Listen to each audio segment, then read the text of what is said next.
हाँ जी गाइस, आज ना मैं आपको सिस्टम इंटीग्रेटर जैसे होते हैं ना, या इम्प्लीमेंटेशन पार्टनर बोलते हैं हमारे आईटी स्टाफिंग के अंदर, या जैसे टीसीएस है, इन्फोसिस है, राइट, बिरला सॉफ्ट है, जेंसार, इसको बनने का पूरा फॉर्मूला आपको बताऊंगा। ठीक है, जितना मेरे दिमाग में जब घूमता है I share the entire formula with you. ठीक है, तो ये टीसीएस बनने का पूरा फॉर्मूला से मेरा मतलब है, अच्छा टीसीएस में मेरा मतलब यहाँ पे कॉन्टेक्स्ट में ये हो जाता है, छोटी टीसीएस, ये नहीं आप कह सकते कि आप बिलियंस और डॉलर्स वाली।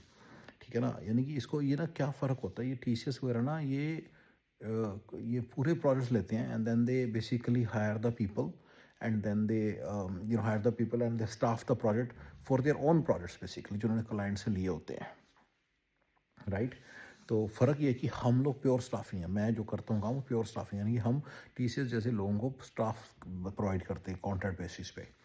ठीक है ना, लेकिन जो टीसीएस है इनके पास खुद के बंदे भी हैं, पर इनके पास प्रोजेक्ट्स होते हैं, तो इनके पास एक टीम होती है जो सेल कर रही होती है, बैठी क्लाइंट साइट्स पे जाती है, फील्ड सेल्स की टीम होती है जो फील्ड पे बैठी है, रिमोट नहीं बैठी, फील्ड पे बैठी, यानी कि वो न्यूयॉर्क में एक बंदा बैठा है, शिकागो में बंदा बैठा है, सियाटल में बैठा है, हर जगह पे उनका एक, मिनियापोलिस में एक बंदा बैठा है, मिलवॉकी में बैठा है।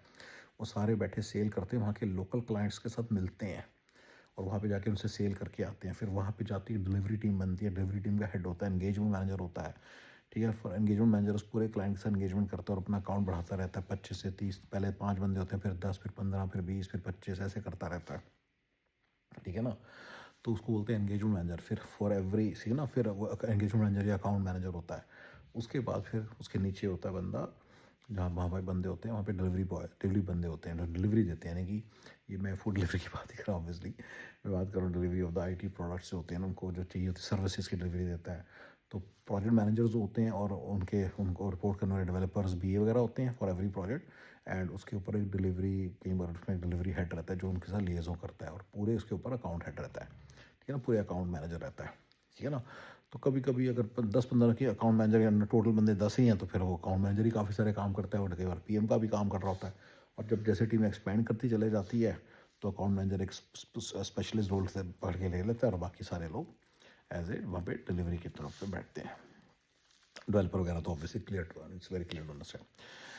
तो ये जो पूरा सिस्टम है ना, ये जो पूरा सिस्टम है, इसको मैं इसको ही समझाने की बात कर रहा हूँ मैं। ठीक है ना, कि ये सारा सिस्टम कैसे, अगर आपको कैसे बनानी है इस तरह की कंपनी, तो गाइज इसके अंदर ना जो सबसे, एक ना जो सबसे माइन्यूट लेवल है, जो सबसे ज़्यादा ईजिली, मतलब ईजिली कैसे अचीवेबल लेवल है, अगर ये तो चलो 100 स्टेप है, लेकिन आपको मैं 5वें स्टेप, मतलब इतना लेवल करना चाहिए जो मेरे लिए मिनिमम, मतलब वायबल, मतलब मिनिमम वायबल बिजनेस मॉडल जो है, वो है कि आपके ना मिनिमम, चलो एक है, पर 4 समझ लो, 4 आपके पास वो हैं, अकाउंट मैनेजर्स लेवल बंदे, सेल्स मैनेजर लेवल बंदे जो सेल्स क्या करते हैं काम, अकाउंट, राइट। ये 4 अमेरिका की मार्केट्स में हैं। ठीक है, ये चारों के चारों L1 पे हैं, ये चारों के चारों L1 पे हैं। एक न्यूयॉर्क में बैठा है, एक शिकागो बैठा है, शिकागो और न्यूयॉर्क की मार्केट को एक बंदा पकड़ रहा है, सियाटल की मार्केट और सियाटल के आसपास के एरियाज़ को, पोर्टलैंड ऑरेगन वगैरह को, वही एक बंदा पकड़ रहा है। एक नॉर्दर्न सदर्न कैलिफोर्निया में बैठा है, और एक टेक्सास, अटलांटा, फ्लोरिडा को पकड़ के बैठा है। ठीक है, 4 बंदे हो गए, तरह तरह के 4 बंदे हो गए। अगर आपके पास एक ही बंदा है तो डेनवर बैठा और सब जगह वही फ्लाई करके जा रहा है, यू सी। तो ये है, 2 बंदे हैं, तो मतलब जैसे डेनवर में बैठा होता है ना बंदा, तो वो ईस्ट कोस्ट की सारी जगह में डेढ़ 2-2 घंटे फ्लाइट पे हैं, तो वहाँ पे सबको वो कवर कर लेता है। और जो वेस्ट कोस्ट पे एक बंदा होता है, तो 2 बंदे होते हैं, तो इस तरह से होता है, सियाटल वाशिंगटन से लेके कैलिफोर्निया, नॉर्दर्न सदर्न, दोनों कवर कर लेता है एक ही आपका अकाउंट मैनेजर। तब जब 2 होते हैं तो ऐसे करते हो, बट मुझे लगता है 4 इज़ मोर स्टेबल, नहीं तो वो बंदा बर्न आउट हो जाता है। ठीक है, तो भी चलेंगे, पर कोई वैसी बात नहीं है। दोनों L1 पे हैं, दोनों सारे जो हैं, ये सेमिनार्स और कॉन्फ्रेंसेज अटेंड करते रहते हैं, AWS की कॉन्फ्रेंस, AML की कॉन्फ्रेंस, और वहाँ पे अपना बूथ लगाते रहते हैं। तो आपको अपने एक बूथ की कॉस्टिंग करनी है, बूथ की लगाने की कॉस्टिंग जैसे होती है $6-7 हज़ार। बंदा वहाँ पे जाएगा, घंटे एक दिन खड़ा होगा, तो राइट वहाँ पे, ठीक है ना, बंदे की कॉस्ट है, अगर L1 पे आए तो $125,000 पर ईयर, या $150,000 पर ईयर। ये मैं 2025 दिसंबर में बना रहा हूँ, तो आज की कॉस्ट के हिसाब से पकड़ लेना, जब भी आप फ्यूचर में देखो तो इन्फ्लेशन एडजस्ट कर देना, एडजस्ट कर लेना इस नंबर को। ठीक है, 125K में ठीक ठाक सा बंदा मिल सकता है, fully motivated corporate guy. With a lot of corporate background, जो इंडिया में था और अब यहाँ पे आना चाहता है। 15 साल के एक्सपीरियंस वाला बंदा L1 पे आपके पास है, ठीक है ना। अगर आप कहोगे कि यार ये तो मैं सिटीजन से भी हो सकता है, सिटीजन ने काम नहीं करना फिर उस तरह से। फिर आपको मैं बता रहा हूँ, पैसे भी डबल लेगा, काम नहीं करेगा उस तरह से, पहले ही बता दिया मैंने आपको। वो फिर आपको पॉलिटिकल लिंक्स चाहिए पहले से, आपके खुद के कॉन्टैक्ट्स हैं बड़े बड़े, वहाँ से आएगा, ये ग्राउंड से जनरेट करके नहीं आएगा। सिटीजन ने नहीं कमा के देना आपको, अमेरिकन सिटीजन ने किसी ने। तो आपको L1 भी बंदे लाने पड़ेंगे इसके लिए। तो ठीक है ना, नहीं तो फिर तो कोई भी कर ले, तभी तो उनके काम नहीं आगे बढ़ते ना, ठीक है ना। ठीक है ना। तो पर सिटीजन वाले मॉडल भी जरूर हैं जो मुझे नहीं आते एटलीस्ट, कि ये भी खास पता है, मुझे नहीं पता उनका। फिर मैंने अपना फार्मूला, ये जो आपको बता रहा हूँ अपना फार्मूला बता देता हूँ। तो क्या होता है, वो बंदे, उनका ना पूरी साइजिंग करनी पड़ती है, कितने सेमिनार्स में लगाएंगे। जैसे मान लो उन्होंने हर हफ्ते या 2 हफ्ते में एक सेमिनार लगाया, तो उनको वहाँ से लीड्स आती हैं, एक सेमिनार से लेट से 3-4 लीड्स आती हैं। तो महीने में 2 लगाए तो साल में 24 सेमिनार्स लगा लिए, 24 इंटू 10,000 का खर्चा, 240 के, ये सिर्फ सेमिनार्स का खर्चा है। उसका फिर क्लाइंट विजिट्स होती हैं, एवरी क्लाइंट विजिट का एक्स्ट्रा खर्चा जो पड़ता है अप्रॉक्सीमेटली 400-500 की फ़्लाइट, 100-200-300 उसका होटल, 100-200-150 का होटल, 100-150 की रेंटल कार, खाना पीना 100-150, 5, ये नंबर मैंने जो बताया आपको प्रीटी मच इस तरह से लगा लो। 1500 रुपये पर विजिट लगा लो, 1500 से 2000 पर क्लाइंट विजिट पड़ता है। If he has 4-5 leads from, मतलब उनको हर्ष में होनी चाहिए इतनी लीड्स की हर हफ्ते एक जगह फ्लाई करें, तो 52 लीड्स चाहिए। तो 52 इंटू 2000 आपको लगा के चलो कि ये 120,000 आपके और जाएंगे। सेमिनार्स भी लगाएंगे, 120,000 भी लगाएंगे, ठीक है ना। सेमिनार्स के लगा लिए मैंने, कितने लगाए हैं, 24 सेमिनार्स लगाए हैं, तो 240,000 वो लगाए थे, 225,000 ये लगा लो। तो अप्रॉक्सीमेटली आपके हो गए $365,000।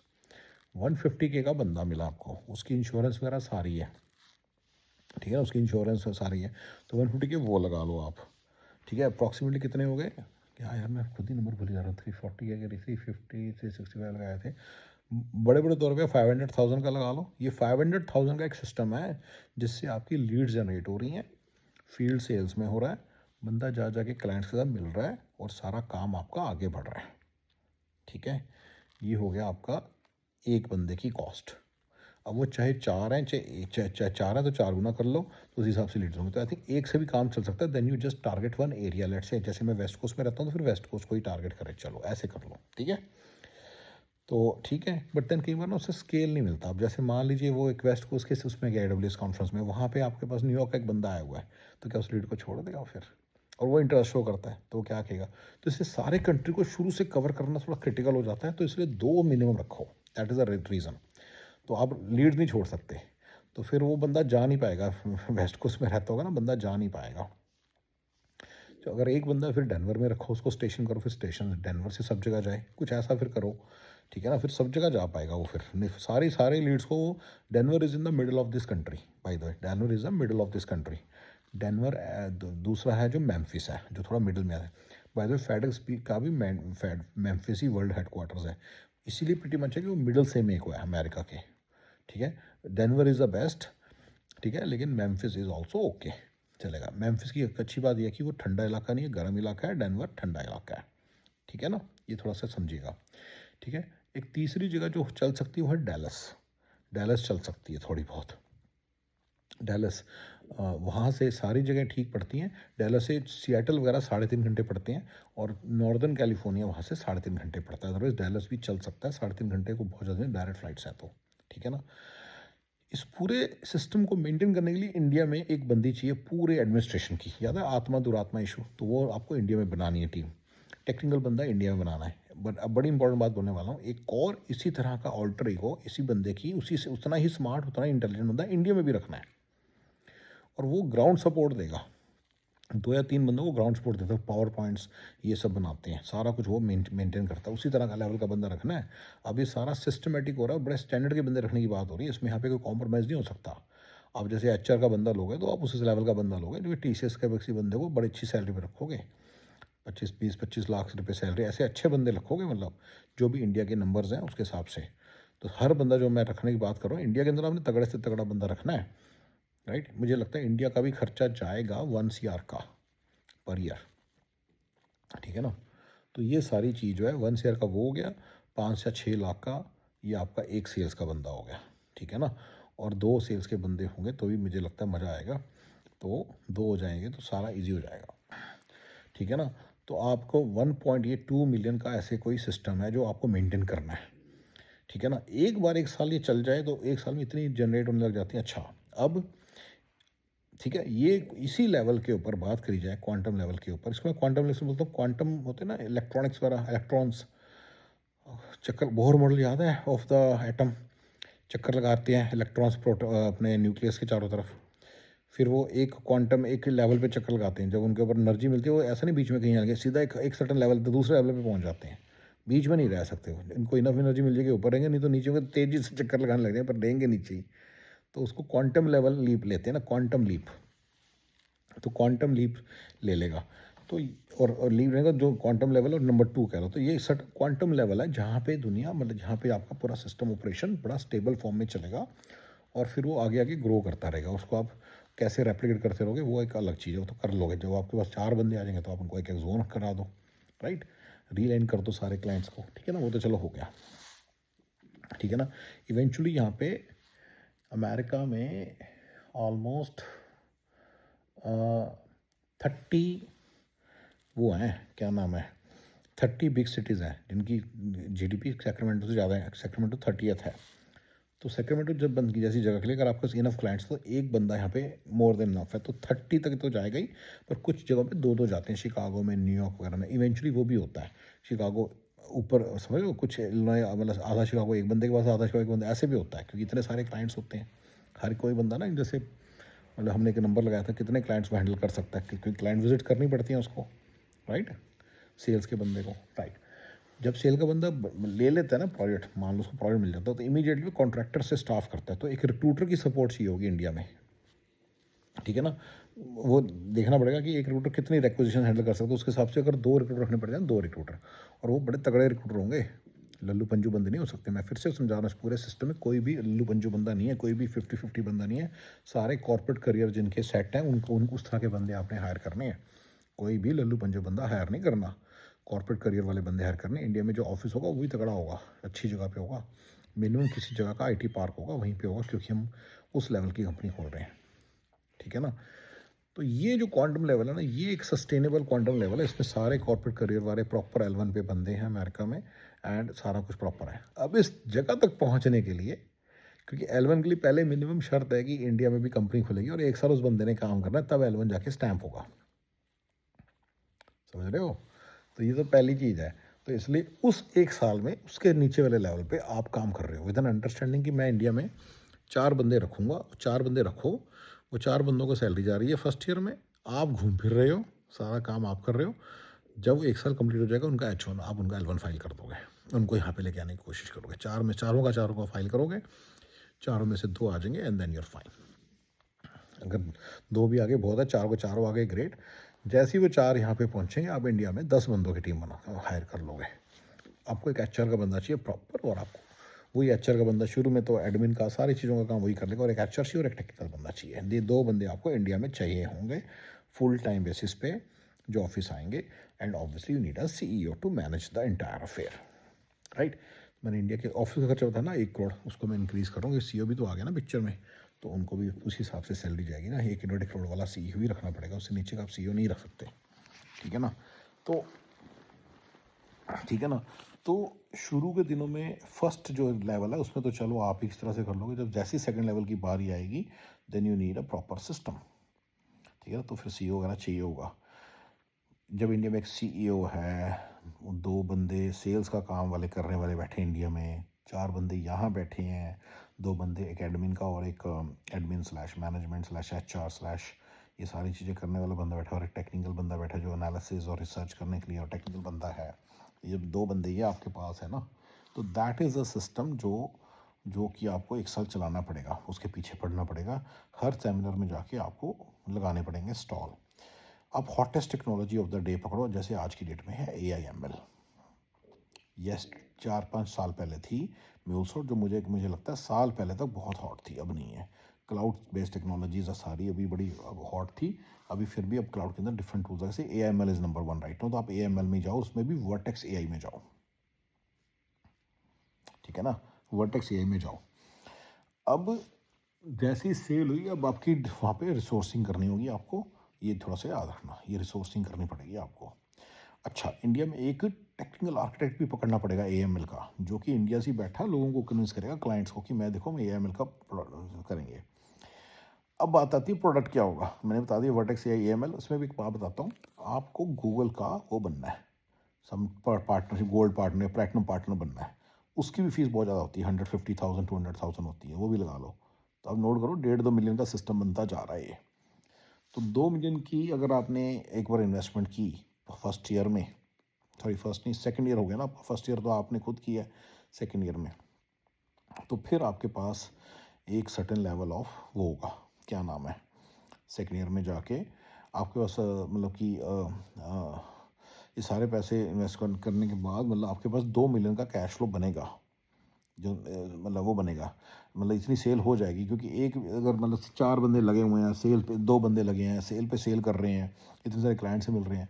अच्छा, when you go in, you will go always go there as a product company, तो आप क्या करो, जैसे म्यूलसॉफ्ट में था, मेरा म्यूलसॉफ्ट का एक एक्सेलरेटर होता था, HL7 एक्सेलरेटर, तो आप उसके साथ मार्केट में आते हो और हेल्थ केयर कंपनीज को अप्रोच करो, मैंने उसको कहते फॉर्मूला दिया था बहुत लोगों को। तो AML में वर्टेक्स AI के साथ आप किसी चीज़ के साथ बैठो, जैसे कि कॉन्टैक्ट सेंटर को हम वो कर देंगे, रिड्यूस कर देंगे उसकी वो, तो एक प्रोडक्ट सा बना के बैठो, जो कि further vertex AI based product होगा। तो वहाँ से आपको फुट इन द डोर मिलता है, अदरवाइज आपको नहीं मिलता। जो सेमिनार्स वगैरह में बंदे आते हैं ना, कॉन्फ्रेंसेस वगैरह, तभी आपको टेक्निकल बंदा, फुल्ली रिसर्च वाला बंदा चाहिए, AML वाला, इंडिया में आर्किटेक्ट लेवल बंदा चाहिए, पूरी रिसर्च करता रहेगा पूरे उसकी, एंड देन उसके बेसिस पे आप पूरी वो सारा आगे करोगे, मतलब उसको उसको आप सेल करोगे, ठीक है ना। तो उस वो से आपको फुट इन द डोर मिलेगा। 2 4 6 10 प्रोजेक्ट्स मिले, 500 million, मतलब एक एक बंदे की बिलिंग होती है 3 3 4 4 लाख, ठीक है ना। तो अगर आपके 10 बंदे भी हो, अच्छा उनके प्रॉफिट मार्जिन होते हैं 100,000 जो मार्जिन होता है, अगर आपके 15-20 बंदे लगे हुए हैं तो आपके 2 मिलियन का आपका मार्जिन स्टार्ट हो जाएगा। इतना आपको लगाना लग जाएंगे, इतने आराम से लग जाएंगे, पर साल लगेगा पूरा। उसका 20 एक बंदे तो प्लेस हो जाए, 4 सेल्समैन लगे हुए तो इतना हो ही जाएगा। उसके बाद अगले साल आपको you will be in cash flow positive. अब आप इसको जैसे मर्जी ग्रो करते रहो, 4 से आप 6 कर लो, पाइपलाइन पूरी मेक श्योर करो आपकी, जो जैसे कहते हैं ना प्राण वायु देने वाली जो है वो है इंडिया से L1 के बंदे जो आ रहे हैं। तो अब इंडिया में हर साल जैसे पहले 2 है, फिर 4 कर लिए, फिर 8 कर लिए, फिर 16 रेडी कर लिए, फिर 16 के 16 का L1 जिस दिन हो गया, सारे उनमें से जितने बंदे यहाँ पे आ गए, now you have these places assigned. हर एक के केस में आप उसके अंदर वो सेमिनार्स में पैसे डाल रहे हो, सेमिनार्स में जा रहे हैं, कॉन्फ्रेंसेज में जा रहे हैं, वो सारे वहाँ अटेंड कर रहे हैं, और वो सारे लीड्स पे लीड्स लेकर आ रहे हैं। Then there is a CEO to watch everything कि बंदे कितने मतलब लीड जनरेट कर रहे हैं, फिर पूरे CRM सिस्टम्स हैं जिसमें वो डालेंगे ये वाली लीड है, ये वाली लीड है, सारा वो डालेंगे, उसको मैनेज करो। तो आपके सामने सारा कुछ CRM सिस्टम भी आपको प्रॉपर रखना पड़ेगा, SFDC टाइप। यस, प्रॉपर रखना पड़ेगा सब कुछ, सब कुछ प्रॉपर रखना पड़ेगा आपको, प्रॉपर फिर एक IT का बंदा रखना पड़ेगा। ऑब्वियसली इंडिया में पहले आपने AML का बंदा रखा था, अब आप इंडिया में एक IT इंफ्रास्ट्रक्चर का बंदा रखोगे, जो सारा आपके ये CRM वगैरह की कन्फिग्रेशन वगैरह करेगा इंडिया में बैठ के, राइट। तो वो सारा ठीक है ना। तो अच्छा, अब इस पूरी चीज़ में at some point of time आपको आउटसोर्सिंग भी शो करनी है, कि आउटसोर्सिंग कर सकते हो आप, ठीक है ना। यानी कि आपको CMM लेवल 5 का ऑफिस खड़ा करना पड़ेगा, that's why need a CEO in India, जो CMM लेवल 5 की सर्टिफिकेशन दिलवाएगा और CMM लेवल 5 का ऑफिस खड़ा करेगा इंडिया में, ठीक है ना। ये जो सारे पैसे हैं ये इन्वेस्टर से आएंगे, आप IPO निकालोगे वहाँ से आएंगे सारे पैसे, ठीक है ना। सारे पैसे वहाँ से आएंगे, और वो IPO नहीं निकालोगे, सॉरी शुरू के इसमें IPO निकालोगे, इवेंचुअली IPO निकलेगा, लेकिन फॉर नाउ आप किसी इन्वेस्टर से पैसे लोगे और सारा पैसा सारा काम ऐसे करोगे, राइट। सो ये सारी जो चीज़ है, ये सारी की सारी चीज़ वैसे ही ऐसे ही मैनेज होगी, राइट। ये सारी की सारी चीज़ ऐसे मैनेज होगी, एंड ये तब जाके आपका काम ये मतलब स्टेबल होगा। मैंने आपको प्रोडक्ट के बारे में बता दिया, टीम के बारे में बता दिया, टीम ग्रोथ के बारे में बता दिया, CEO बता दिया, AML बता दिया, मैंने टेक्निकल इंफ्रास्ट्रक्चर सारा बता दिया, और कोई बात, मैंने नंबर्स भी सारे बता दिए, बस ठीक है। ये है आपका। अच्छा, अब इसमें प्रोडक्ट मैंने जो डाला है ना, प्रोडक्ट का वर्टेक्स है, इसमें आप कोई भी प्रोडक्ट डाल सकते हो। मान लीजिए आप एक डिज़ाइन कंपनी है, लेट्स से आप क्या बोलूँ, आजकल जैसे हार्डवेयर का डिज़ाइन का बड़ा चल रहा है।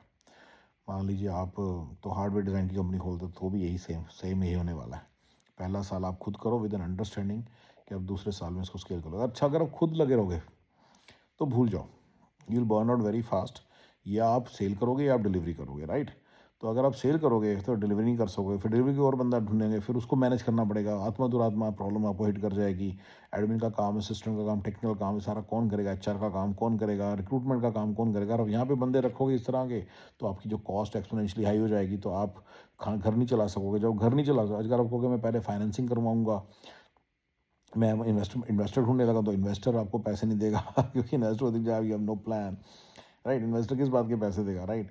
तो अब कुछ नहीं, मतलब आपका बनेगा, मतलब इन्वेस्टर पैसे देगा तो आपको, मतलब उस पैसे को, मतलब समझ रहे हो, तो उसको भी सारी लाइबिलिटी बन गई आपकी। मतलब यही सब चलता रहेगा, कभी भी काम सेट नहीं होगा। मतलब आईबीएम कैसे खुलती हैं बड़ी बड़ी ये अमेरिकन कंपनीज, कैसे खुलती हैं, मेरे से मत पूछो ना, मेरे पास उसका आंसर है। यार इनके पॉलिटिकल लिंक्स होते हैं, बहुत कुछ है, तो बहुत बड़े बड़े लोग हैं। ये तो आपको छोटी कंपनीज कंसल्टेंसीज कैसे खुलती हैं, मुझे नहीं पता कैसे खुलती हैं, किस भरोसे खुलती हैं, उनको गवर्नर जानता होगा या कोई छोटा मोटा कोई और अंदर बंदा उनका जैक होगा, उसके बेसिस पे वो खुल जाती हैं।